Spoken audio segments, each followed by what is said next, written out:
Hello दोस्तों, आपका स्वागत है हमारे चैनल चैम्पियन जैद पर। मैं हूं आपका दोस्त मोहम्मद जैद। और दोस्तों, देखते ही देखते आखिरकार हम लोग लास्ट चैप्टर पढ़ने जा रहे हैं साइंस 2 का, दैट इज़ डिजास्टर मैनेजमेंट। तो पता ही नहीं चला कि कब हम लोगों ने इंग्लिश से शुरू किया था अपने चैनल को और आज पहुंच गए हैं साइंस 2 पे। जल्दी हम लोग सब सिलेबस ख़त्म कर देंगे, फिर सैम्पल पेपर्स प्रोवाइड करेंगे और फिर लेटेस्ट न्यूज़ के साथ आपको अपडेट रखेंगे और प्रैक्टिस कराते रहेंगे आपको, ताकि आप लोग कुछ ना कुछ ज़रूर अचीव करो। और आज हम लोग लास्ट चैप्टर पे पहुंच गए हैं साइंस 2 के डिज़ास्टर मैनेजमेंट पे। मुझे उम्मीद है कि जितने भी लोग इस वीडियो को देख रहे हैं सभी ने सब्सक्राइब किया होगा मेरे चैनल को, क्योंकि मैं ज़्यादातर सब्सक्राइबर्स की बात करता नहीं हूँ, क्योंकि मुझे मालूम है कि अगर आप लोगों को कंटेंट अच्छा लगेगा तो आप खुद ब खुद सब्सक्राइब करोगे, कहने की ज़रूरत नहीं पड़ेगी। So we are going to study about the last chapter of the science 2, that is disaster management. तो डिजास्टर होता क्या है? Various dangerous events occurs many times in the environment which causes great danger और great damage to the environment is called as disaster. मतलब कि कुछ dangerous event आते हैं कई बार एनवायरनमेंट में जो कि बहुत ही ज़्यादा डैमेज दे देते हैं एनवायरनमेंट को, जिसे हम लोग बोलते हैं डिजास्टर। डिजास्टर नेचुरल हो सकते हैं जैसे flood, wet, dry famine, cyclones, earthquake, volcanoes etcetera. ये सब सडन चेंज होते हैं, मतलब कि एक ही बैग पूरा चेंज ला देते हैं। आज कैसे थे और 2 मिनट में अर्थक्वेक आया, पूरा देश तबाह, अब कैसा है। तो सडन चेंजेस होते हैं ये दोस्तों, और इससे मैनकाइंड को बहुत ही ज़्यादा नुकसान होता है। और एनवायरनमेंट, नेचुरल रिसोर्सेज जो हम लोग बहुत ही ज़्यादा यूज़ कर रहे हैं उसके वजह से भी डैमेज होता जा रहा है। और ये सडन डिजास्टर जो होते हैं वो ह्यूमन एक्सपेक्ट नहीं कर सकते, इनका हम लोग कोई अंदाज़ा नहीं लगा सकते। बट ह्यूमन जो डिज़ास्टर्स ला रहे हैं नेचुरल रिसोर्सेज का लगातार यूज़ करके, उसके वजह से सडन डिजास्टर्स आ रहे हैं जो कि ह्यूमंस के कारण आ रहे हैं। इसे हम लोग बोलते हैं मैन मेड डिजास्टर्स। अब नेचुरल डिज़ास्टर आया, फ्लड, वेट, फेमाइन, ये सब ठीक है, but deforestation, nuclear power plant, ये सब लगा के जो ह्यूमंस डिज़ास्टर ला रहे हैं उनके वजह से भी तो चेंजेस आ रहे हैं, डैमेज हो रहा है, तो उन्हें हम लोग बोलेंगे मैन मेड डिजास्टर। तो इनके वजह से यूनाइटेड नेशन ने कई सारे डिज़ास्टर को एक अलग ही डेफिनेशन दिया कि डिज़ास्टर एक सडन इवेंट है जो कि huge loss of life and property तक ले जाता है। यूनाइटेड नेशन ने ये डेफिनेशन दिया था। तो इसमें 2 वर्ड आता है, एक ह्यूज एक सडन। ह्यूज मतलब बहुत ही ज़्यादा डैमेज, और सडन मतलब एक ही बैग अचानक। डेफिनेशन में ये 2 वर्ड बहुत ही इंपॉर्टेंट थे। और क्योंकि डिज़ास्टर सडनली ऑकर होते हैं तो इनको प्रेडिक्ट करना मुश्किल होता है, और जब प्रेडिक्ट ही नहीं करते तो प्रिकॉशन कैसे आप ले सकते हो। तो डिज़ास्टर मैनेजमेंट यही काम करता है, वो डिज़ास्टर को प्रेडिक्ट करता है, और प्रेडिक्ट नहीं कर सकता तो डिज़ास्टर को फेस करने की एबिलिटी करता है, एबिलिटी बनाता है। मतलब इतने इंतज़ाम कर देता है वो कि कोई भी डिज़ास्टर आए तो कोई भी उसको झेल सके। मतलब जैसे अगर हम लोग पहले से ही बीमारी का इंतज़ाम करे रहेंगे कि समझ लीजिए बाई चांस अभी मुझे कोई तगड़ी बीमारी होने वाली है तो मैं उसके लिए इंश्योरेंस करा लूँ, तो वो मैं डिज़ास्टर मैनेजमेंट वाला काम कर रहा हूँ। तो मुझे बीमारी आई तो डिज़ास्टर मैनेजमेंट की वजह से मेरे कोई भी पैसे नहीं गए, इंश्योरेंस से मेरा काम हो गया। तो इसे हम लोग बोलते हैं ability to face the disaster. मैं निश्चिंत होकर उस बीमारी में फेस करूँगा उसको, क्योंकि मुझे कोई प्रॉब्लम ही नहीं होगी। तो इन सभी के जो नेचर ऑफ डिज़ास्टर्स जो भी आते हैं वो सभी ज़्यादातर ह्यूमंस के वजह से आजकल आ रहे हैं, क्योंकि ह्यूमन ने नेचर को अनबैलेंस कर दिया है। और हम लोगों ने कई सारे टाइप के डिज़ास्टर्स को पढ़ा है अभी तक, क्योंकि अर्थक्वेक, वॉल्केनो, ये सब हम लोगों को ज्योग्राफी में कई बार पढ़ाया गया है। आप लोगों ने भी पढ़ा होगा और आपको याद होगा। तो कुछ डिज़ास्टर्स होते हैं जो लॉन्ग टर्म के लिए होते हैं, मतलब उनका नुकसान बहुत ही ज़्यादा समय के लिए होता है। और कुछ डिज़ास्टर शॉर्ट टर्म के लिए होते हैं जो खट से आए खट से चले जाते हैं। और इन सभी इन डिज़ास्टर्स के पीछे का कारण भी डिफरेंट होता है। और नेचर जैसा रहेगा डिज़ास्टर का, मतलब जो उसकी इंटेंसिटी होगी, जैसे अर्थक्वेक की अलग अलग इंटेंसिटी होती है और उसे हमें सिस्मोग्राफ से मेज़र करते हैं। तो कितने तेज़ी से अर्थक्वेक आया है या फिर कितना हाई इंटेंसिटी का है, उस पर डिपेंड करेगा कि कितना ज़्यादा उसका इफ़ेक्ट होगा। तो बहुत सारे टाइप्स के डिज़ास्टर को हम लोगों ने पहले पढ़ा है और प्रिकॉशनरी मेजर्स भी हम लोगों ने पढ़े हैं कि किस तरीके से हमें अपने आप को बचाना चाहिए डिज़ास्टर्स में। और हम लोग डिज़ास्टर को दो वेज में और क्लासीफाई कर सकते हैं, जैसे कैटास्ट्रॉफिक डिज़ास्टर। तो कैटास्ट्रॉफिक डिज़ास्टर मतलब कि वो डिज़ास्टर जो एकदम बहुत ही ज़्यादा लॉस कर दे लाइफ और प्रॉपर्टी का, और बट बहुत ही ज़्यादा लॉस करने के बाद भी उसको हम लोग फटाक से रिकवर कर लें, तो उसे हम लोग बोलेंगे कैटास्ट्रॉफिक डिज़ास्टर। जैसे साइक्लोन जो आया था उड़ीसा में और अर्थक्वेक जो आया था गुजरात और लातूर में, उसने बहुत ही ज़्यादा नुकसान लाया था। और एक फ्रीक्वेंटली बजिंग साइक्लोन आया था आंध्र प्रदेश में, इसकी वजह से बहुत ही ज़्यादा लॉस हुआ था लाइफ प्रॉपर्टी का, बट तुरंत हम लोग ने उसको नॉर्मल कंडीशन पे रिकवर कर लिया। तो उसको हम लोग बोलेंगे कैटास्ट्रोफिक डिज़ास्टर, मतलब कि ह्यूज लॉस तो करना बट वो रिकवर किया जा सके शॉर्ट टर्म, इसको हम लोग बोलते हैं शॉर्ट टर्म डिज़ास्टर्स। शॉर्टकट में इसको हम लोग बोल सकते हैं कि short term disasters are catastrophic. और disasters making the impact for long duration are those whose after effects are either severe और सेवरिटी इंक्रीजेज विथ टाइम, जैसे famine, various problem of crops, strikes of workers, rising level of oceans, डेजर्टिफिकेशंस।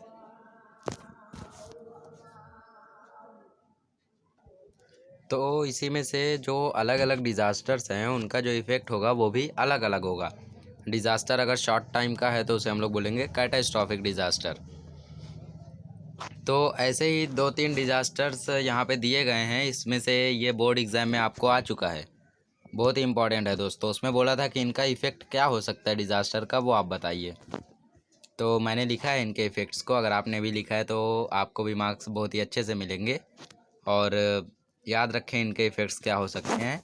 जैसे यहाँ पे rail tracks जो डूब गए हैं, मतलब ये, तो इनके वजह से क्या हो सकता है कि एक्सीडेंट हो सकता है और बहुत सारा लॉस हुआ पब्लिक प्रॉपर्टी का, सरकारी ज़मीन का।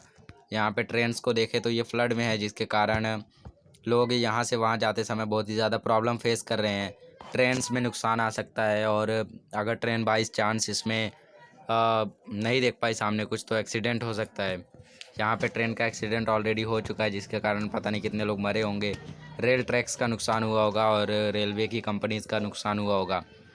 और यहाँ पे आप लोग देखें तो ये घर गिर गया है आपका, तो इससे भी बहुत सारे नुकसान हुए होंगे और देखकर लगता है कि ये जैसे कोल माइन हो। तो ऐसे ऐसे अलग अलग डिज़ास्टर का बहुत ही ज़्यादा नुकसान होता है। और हम लोगों को यहाँ पे कहा गया है कि कुछ क्लिप ऑफ डिज़ास्टर्स को आप लोग सर्च करें और उनके बारे में पढ़ें। तो अब पढ़ते हैं टाइप्स ऑफ डिज़ास्टर्स। मेनली तीन टाइप के होते हैं डिज़ास्टर्स: जियो फिजिकल, बायोलॉजिकल और मैन मेड डिज़ास्टर्स। तो जो जियो फिजिकल होते हैं वो दो टाइप के, दो सब टाइप हैं, एक जियोलॉजिकल, एक एटमॉस्फेरिक। जियोलॉजिकल में earthquake, volcano, tsunami, landslides, landfall, erosion, alkalization, flooding etcetera. Atmospheric में hot and cold wave, snow storms, snowfall, hail storm, cyclones, drought, flood, meteorites, sun spots etcetera. Plant की बात करें तो forest fire, fungal disease, is spreading, weed और aquatic carrot, grass, common grass, इन सभी के हम लोग वीड्स बोलते हैं। तो वीड्स मतलब अनवांटेड ग्रासेस इन फील्ड, इसे हम लोग वीड बोलते हैं। तो बायोलॉजिकल में दो आते हैं, प्लांट और एनिमल। तो वीड्स से भी डिज़ास्टर्स कभी कभी आ जाते हैं, क्योंकि वीड्स जो रहते हैं वो सारे प्लांट्स का न्यूट्रिशन खुद ले लेते हैं और बाकी प्लांट्स एकदम सूख जाते हैं, तो वो डिज़ास्टर से कम नहीं होता है। अब एनिमल्स में जो कुछ वायरसेस, जैसे प्लेग हम लोग जानते हैं, तो प्लेग चूहों की वजह से फैलता है। तो पुणे में आया था एक बार, तो इसके वजह से भी बहुत सारा डिज़ास्टर आ जाता है इन्फेक्शियस वायरसेस के कारण, बैक्टीरिया के वजह से और पॉइजनस एनिमल्स के वजह से।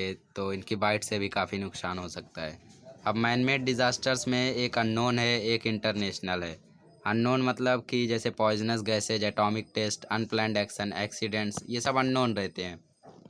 और इंटरनेशनल मतलब कि जो पूरी दुनिया में हो रहा है, वो सबसे पहले वॉर हो रहा है, लड़ाई हो रही है, fire, bomb blast, forced migration, terrorism, child labour, ये सब इंटरनेशनल लेवल पे हो रहा है।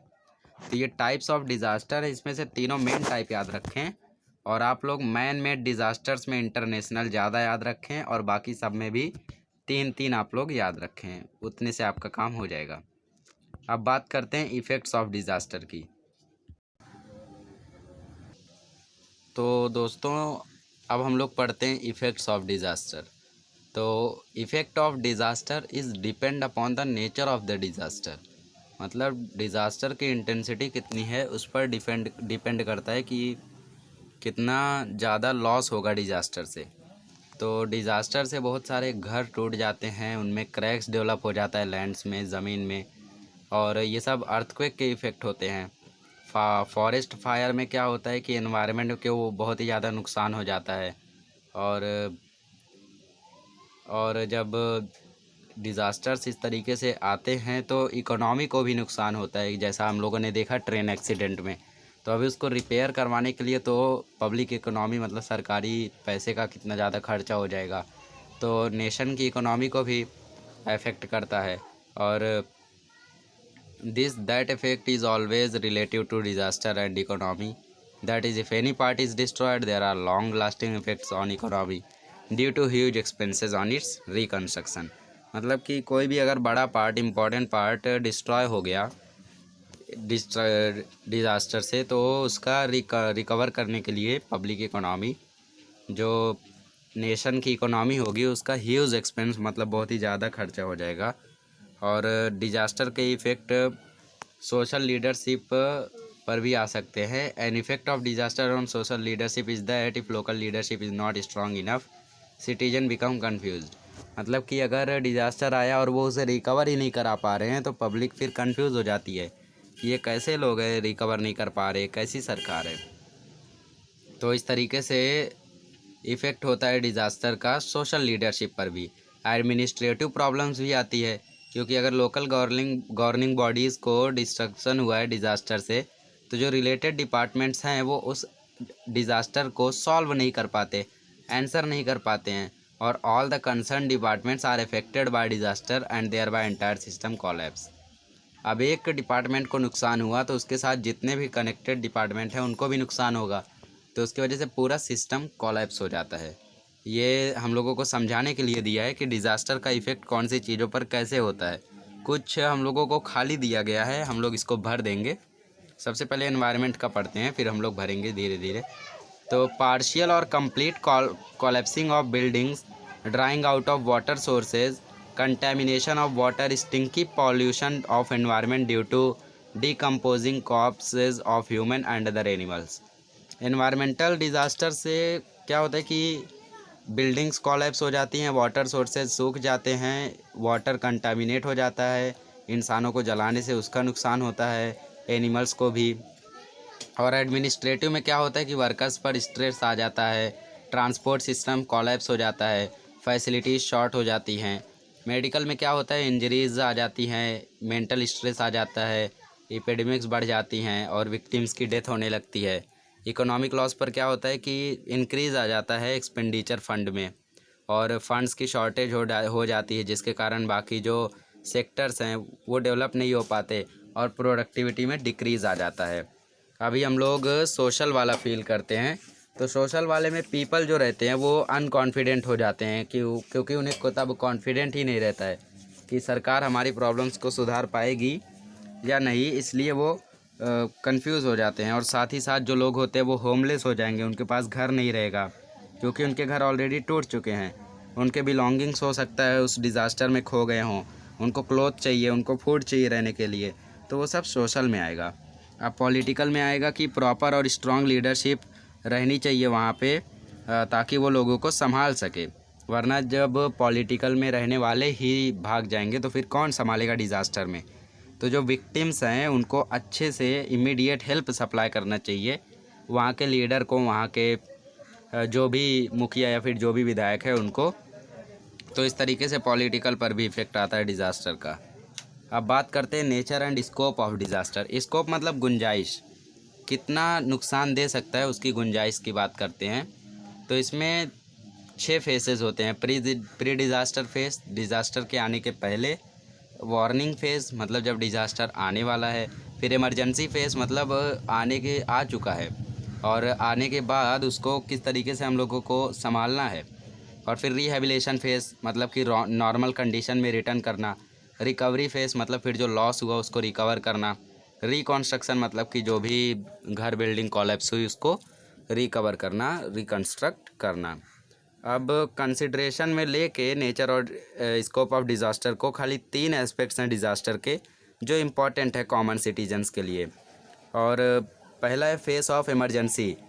इसमें से 6 में से 3 इम्पॉर्टेंट है। जो फेस ऑफ इमरजेंसी है, इसकी इम्पॉर्टेंट कैरेक्टरिस्टिक क्या है कि जितने ज़्यादा लोगों की हो सके उतने ज़्यादा लोगों की क्विक एक्शन से जान बचाई जाए। मतलब डिज़ास्टर आ चुका है, अब इस डिज़ास्टर में उन लोगों की जान बचाई जा सके। जैसे केरला में फ्लड आया था तो उसमें क्विक रैपिड एक्शन फोर्स जिसको हम लोग बोलते हैं, तो वो फटाफट जाके वहाँ पे जान बचाए और अलग अलग एक्शंस ले, rescue operation, medical assistant, first aid, restoring communication services, ये सब वहाँ पे पूरा काम किया जाए। रेस्क्यू ऑपरेशन मतलब बचाने का काम उनको किया जाए। और removing the people from affected area, मतलब कि जहाँ पे एरिया इफेक्ट हो चुका है वहाँ से लोगों को हटा देना। और gravity of disaster can be estimated in this face only. Gravity मतलब इंटेंसिटी, उसका दम कितना होगा, इफेक्ट कितना होगा, वो इस फेस में हम लोग एस्टिमेट कर सकते हैं, क्योंकि ये फेस ऑफ इमरजेंसी है। इसमें हम लोगों को पता चल जाएगा कि कितना ज़्यादा नुकसान होगा। अब आता है ट्रांजिशनल फेस। ट्रांजिशनल फेस मतलब रिहेबिलिटेशन फेस हम लोग बोल सकते हैं, रिहेबिलिटेशन।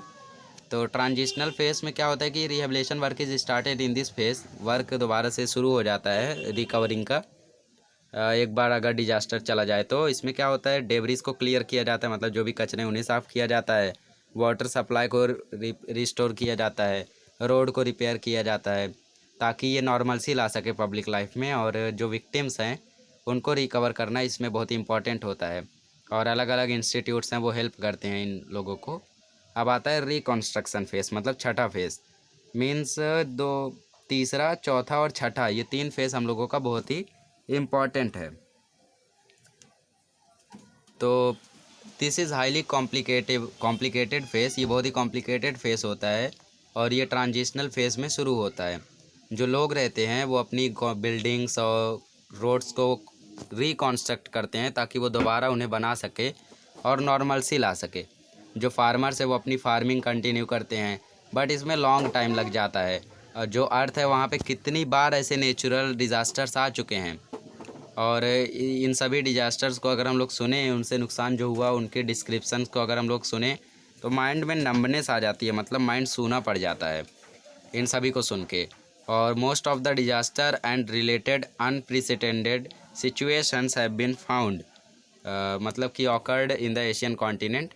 मतलब कि बहुत सारे डिजास्टर हैं जो एकदम अनोखे तरीके से अनप्रेसिडेंटेड सिचुएशंस में आए हैं एशियन कॉन्टिनेंट और पैसिफिक ओशन में, जिसके कारण ह्यूज लॉस हुआ है लाइफ का प्लेनेट अर्थ पे ऐसे डिजास्टर के कारण। और ऐसी कंडीशन में नेचुरल इम्बैलेंस आ जाता है जिसके कारण इकोनॉमी का भी लॉस होता है। और कुछ ओल्ड प्रॉब्लम्स हैं जो कि आज बहुत ही ज़्यादा प्रॉब्लम कर रही हैं, जैसे इंक्रीजिंग पॉपुलेशन बहुत ही ज़्यादा बढ़ रही है। और इन सभी के कारण वर्ल्ड वॉर 2 के बाद इकोनॉमिक इनइक्वालिटी आ गई और बहुत सारे इंसिडेंसेस होने लगे, जैसे टेररिज्म, सोशल डिफरेंसेस, ये सब रूटीन बन चुके हैं आजकल।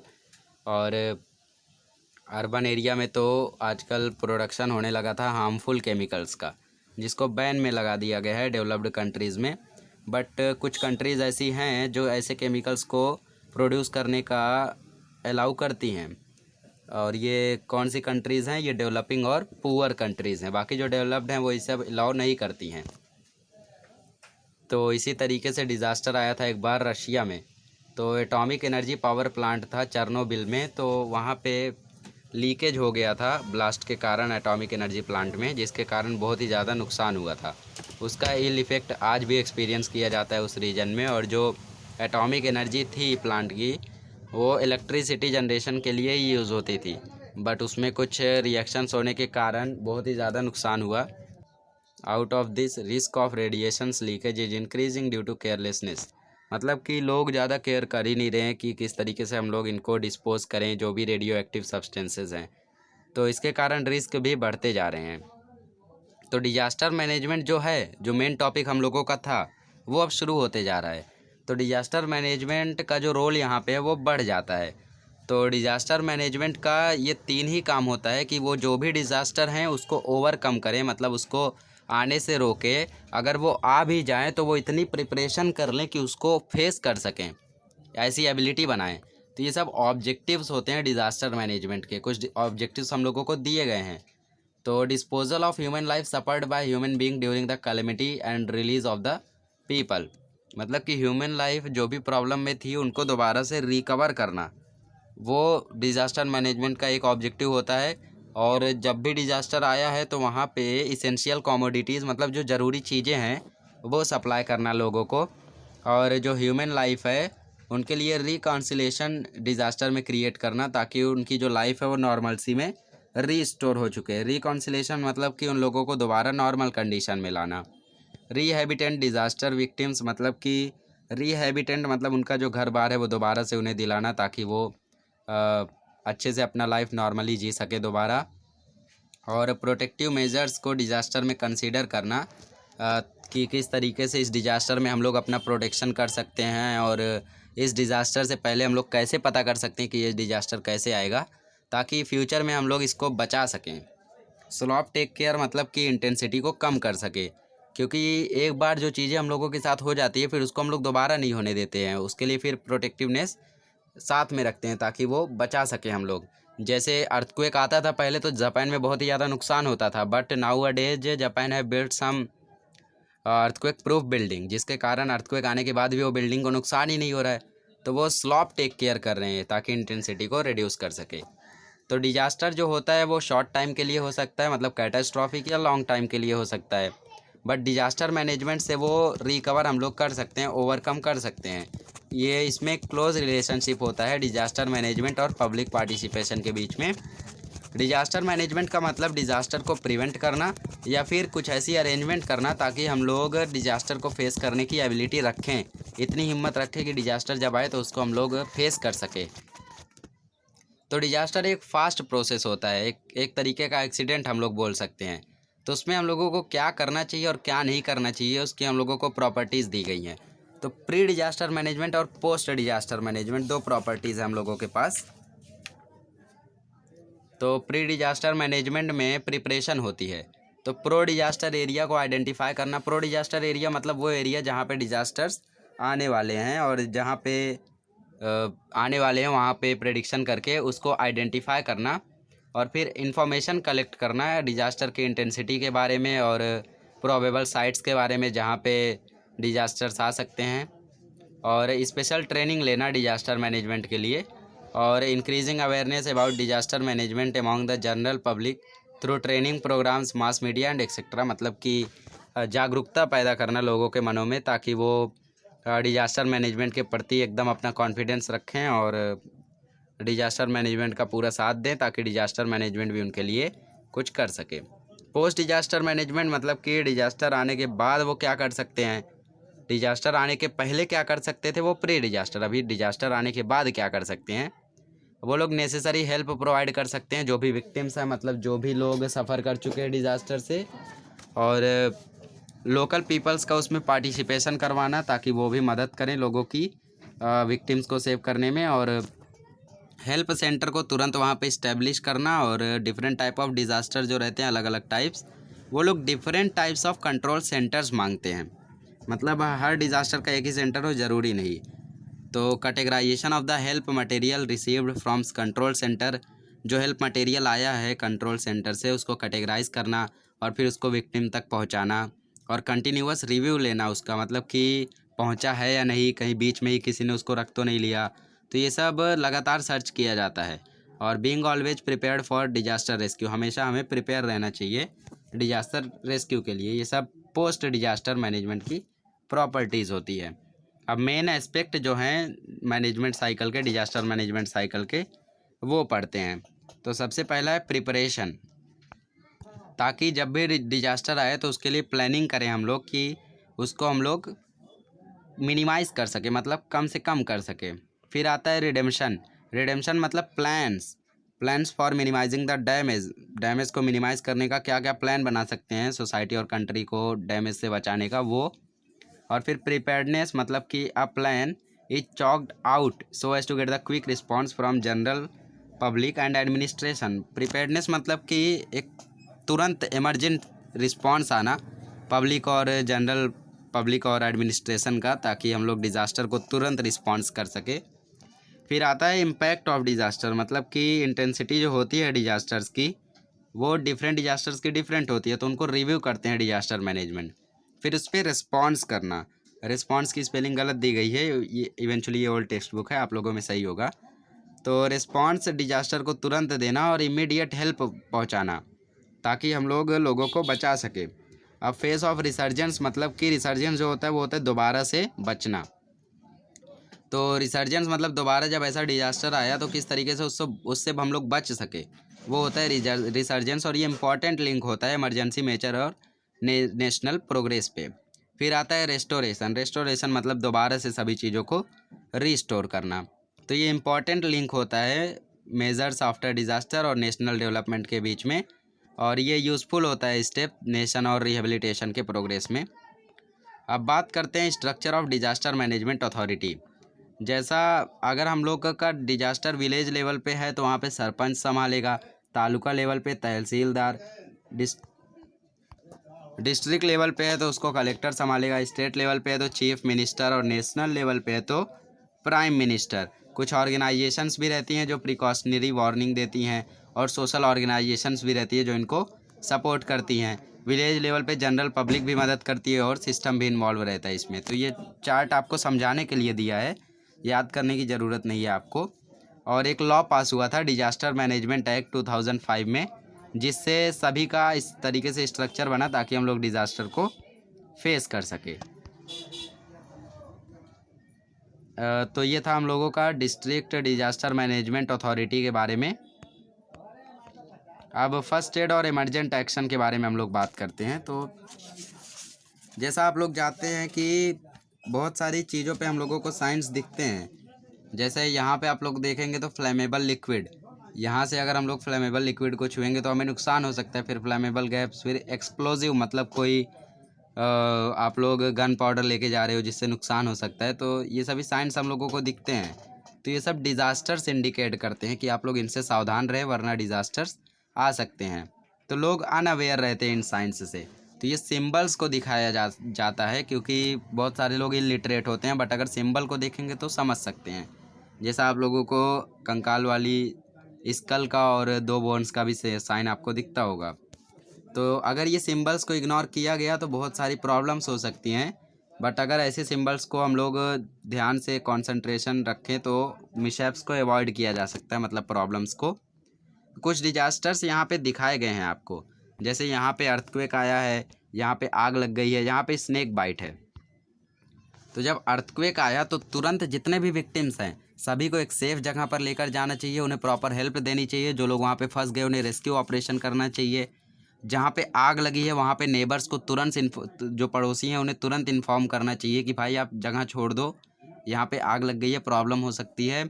और जो गैस सिलेंडर है वो तो खास करके बाहर कर देना चाहिए। इलेक्ट्रिक बोर्ड्स को बंद कर देना चाहिए, और जो भी घर है उसे तुरंत जो उसके रहवासी हैं उन्हें बाहर कर देना चाहिए ताकि वो लोग सेफ़ हो जाए। स्नेक बाइट में तुरंत उसे हॉस्पिटल में लेकर जाना चाहिए, फर्स्ट एड प्रोवाइड करना चाहिए। तो यहाँ पे आप लोगों को कुछ मेथड्स दिए गए हैं। जैसा यहाँ पे अगर विक्टिम चल फिर नहीं सकता तो स्ट्रेचर का यूज़ करते हैं। सांस लेने में दिक्कत है तो आर्टिफिशियल पंपिंग करते हैं या फिर ब्रीदिंग। यहाँ पे हम लोग देखें तो ये हम लोगों का फायर ब्रिज मेथड है, और ये हम लोग देखें अगर तो ह्यूमन क्राउच मेथड है। तो ये सब मेथड से हम लोग इनकी मदद कर सकते हैं।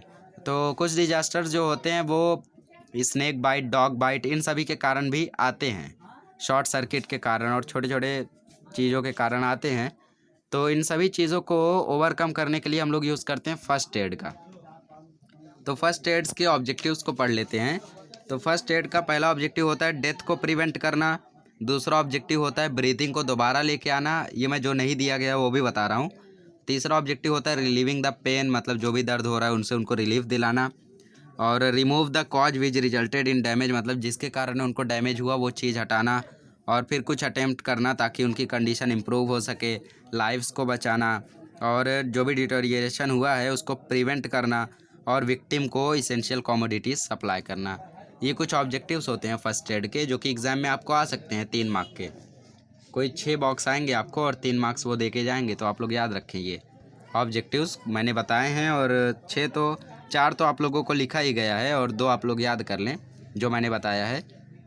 अब नेसेसरी मटेरियल जो फर्स्ट एड बॉक्स में रहने चाहिए आपके, तो सबसे पहला बैंडेज स्ट्रिप, फिर वाउंड गे और फिर ट्रायंगुलर और circular bandage, medicated cotton hand gloves, clean and dry cloth piece, soap, antiseptic, safety pins, blade, small pins, needle, band, torch, scissor, thermometer, petroleum jelly. तो ये सब आप लोगों के पास रहना चाहिए फर्स्ट एड में, ताकि आप लोगों को कहीं पे भी चोट लगे तो आप लोग फर्स्ट एड से बच सके। तो अब लास्ट टॉपिक हम लोग पढ़ते हैं मॉक ड्रिल।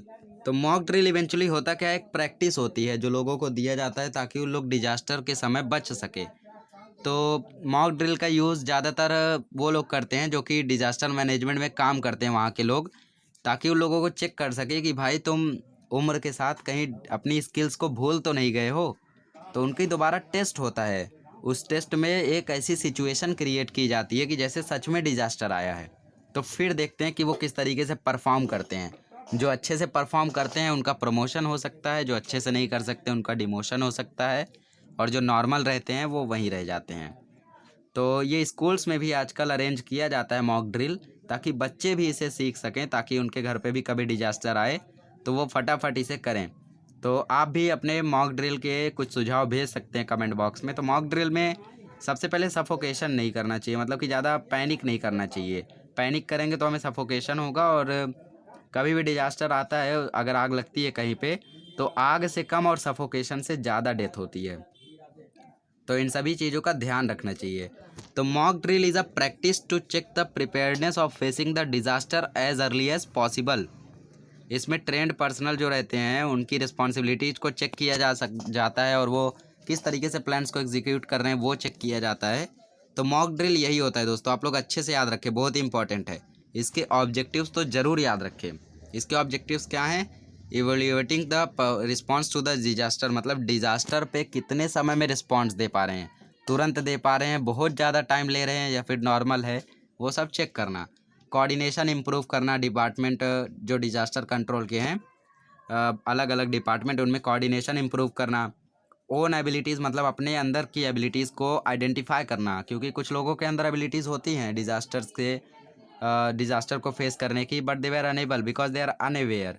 वो अवेयर नहीं रहते हैं। तो मॉक ड्रिल से वो लोग अवेयर हो जाते हैं और समझ जाते हैं कि मेरे पास भी एबिलिटी है, मैं डिजास्टर में लोगों की मदद कर सकता हूँ। और क्विक रिस्पांस की एबिलिटी को हम लोग इम्प्रूव कर सकते हैं। कॉम्पिटेंसी प्लान्ड एक्शंस की हम लोग चेक कर सकते हैं। पॉसिबल एरर्स और हम लोग रिस्क को भी आइडेंटिफाई कर सकते हैं, क्योंकि आप लोग जानते हैं कि डिजास्टर के समय कोई एरर या फिर कोई रिस्क ले लिया गया तो वो भारी पड़ सकता है। बट वो मॉक ड्रिल में ही अगर हम लोगों को पता चल जाए कि भाई ये आदमी गड़बड़ कर सकता है, ये कोई एरर कर सकता है, तो वो हम लोग इम्प्रूव कर सकते हैं, सुधार सकते हैं। तो ये 6 में से कोई 4 ऑब्जेक्टिव आप लोग ज़रूर याद कर लें मॉक ड्रिल के, जो भी छोटे छोटे हों। और कुछ चीज़ें आप लोगों को यहाँ पे दी गई हैं जो याद करनी है। इसमें से सबसे मेन मैं आपको बता देता हूँ। पुलिस का नंबर याद रखें, फायर ब्रिगेड का नंबर 101, डिजास्टर कंट्रोल यूनिट का नंबर 108, एम्बुलेंस का 102। और कभी भी कोई भी प्रॉब्लम आए तो वहाँ पे आपको पैनिक नहीं करना है, और कोई भी अनक्लेम्ड ऑब्जेक्ट को टच नहीं करना है, कोई भी र्यूमर्स आपको नहीं फैलाने हैं, कोई भी फेक न्यूज़ आपको नहीं फैलानी है। रूल्स को फॉलो करना है। रोड को क्रॉस करते समय लेफ़्ट राइट दोनों देखना है, ताकि आपको कोई व्हीकल से एक्सीडेंट ना हो। और चाओस मतलब हल्ला गुल्ला नहीं मचाना है क्राउडेड प्लेस पे। और स्कूल्स में आपको एक दूसरे को पुश नहीं करना है, ढकेलना नहीं है स्टेयरकेस पे, वरना एक बार ऐसा एक स्कूल में हुआ था जहाँ पे एक लड़की की डेथ हो गई थी इसी चक्कर में, खेल कूद के चक्कर में। वो लोग पकड़म पकड़ाई खेल रहे थे और उसी में बेंच से लड़के हेड पे इतना ज़ोर से चोट लगा कि उसकी डेथ हो गई थी। तो आप लोग इन ये सभी चीज़ों पर ध्यान रखें, ये सब चीज़ें कभी ना करें। तो क्लीनलीनेस एंड हेल्थ ऑलवेज को एक्सिस्ट, हमेशा क्लीनलीनेस रखें और हेल्थ हमेशा को एग्जिस्ट, मतलब एक साथ रहनी चाहिए। एडिक्शन को छोड़ें और हैप्पी रहें। Healthy life is the key to success. Rules को फॉलो करें ताकि डिज़ास्टर ना हो। आज के जो स्टूडेंट्स हैं वो फ्यूचर सिटीजन्स हैं कंट्री के, बिल्कुल सही, सबसे परफेक्ट थॉट। तो दोस्तों ये था हम लोगों का साइंस 2 का 10th चैप्टर डिज़ास्टर मैनेजमेंट, और मैंने साइंस 2 ख़त्म कर दिया है। आपके सैम्पल पेपर्स रेडी हैं, जून में डिस्ट्रीब्यूट कर दिए जाएंगे। आप फटाफट सॉल्व करके समझे कि कितना आप लोगों ने प्रिपेयर कर लिया है। तो मैंने 10 लेसन पढ़ा दिए, ये मेरा काम था। अभी आपको 10 लेसन्स को याद करना है, वो आपका काम है। तो इम्पॉर्टेंट क्वेश्चंस मैं एग्ज़ाम आते आते तो दे दूंगा, बट मेरी राय यही रहेगी कि आप लोग A to Z सब याद रखें। एक्सरसाइज के क्वेश्चंस नहीं याद रहेंगे चलेगा, बट लेसन के बीच की सब इन्फॉर्मेशन आपको याद रहनी चाहिए, खास करके वो जो मैं लेसन के बीच में आपको बताता हूँ। तो चलिए इसमें भी बता देता हूँ। तो इसमें आपको याद करना है objectives of the disaster management, where it is.